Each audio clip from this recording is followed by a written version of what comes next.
All right, the U.S. has announced sanctions against Venezuelan Foreign Minister Jorge Arrezenda and a Venezuelan judge. This comes as a new report finds U.S. sanctions are responsible for tens of thousands of deaths in Venezuela and thousands more unless they're reversed. RT correspondent looks at the so-called silver bullet of foreign policy and how it's impacting everyday people. Between 2017 and 2018, U.S. policy led to the deaths of more than 40,000 Venezuelans.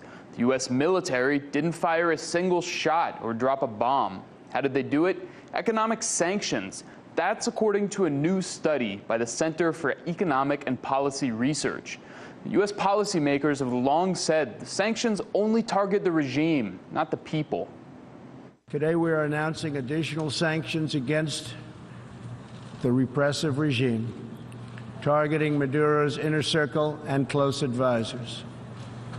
As a result of today's sanctions, all assets of Maduro subject to U.S. jurisdiction are frozen, and U.S. persons are prohibited from dealing with him.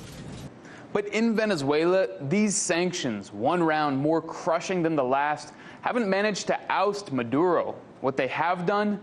The sanctions reduced the public's caloric intake, increased disease and mortality for both adults and infants, and displaced millions of Venezuelans who fled the country as a result of the worsening economic depression and hyperinflation. They exacerbated Venezuela's economic crisis and made it nearly impossible to stabilize the economy, contributing further to excess deaths. All of these impacts disproportionately harmed the poorest and most vulnerable Venezuelans. According to this report, those 40,000 deaths occurred after the Trump administration leveled sanctions in August 2017. The global economy was in recession as oil prices fell, and that's when the Trump administration announced sanctions preventing Venezuela from borrowing in U.S. markets and stopping Citgo, the U.S. subsidiary of Venezuela's national oil company, from sending its earnings back to Venezuela. But those paled in comparison to the sanctions announced in January 2019. This package that sanctioned Venezuela's national oil company, which brings in 90% of the country's revenue and cut Venezuela off from its largest market, was reportedly hatched by former National Security Advisor H.R. McMaster.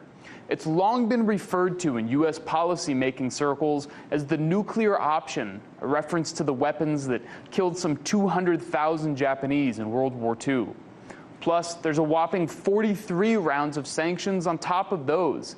It's too early to know what the effects are, and this latest study says if January's sanctions aren't reversed, they'll kill tens of thousands more Venezuelans. But it's not the first time U.S. sanctions have led to massive death tolls. In 1995, the United Nations said U.S. sanctions killed 500,000 children in Iraq. Here's what Madeleine Albright, then the Secretary of State, had to say about it. That 500,000 children have died. I mean, that's more children than died in Hiroshima. And you know, is the price worth it? I think this is a very hard choice, but we think the price is worth it. Reporting in Washington, Dan Cohen, RT. I'm Rick Sanchez. You found us on YouTube, and that's awesome. But you know what?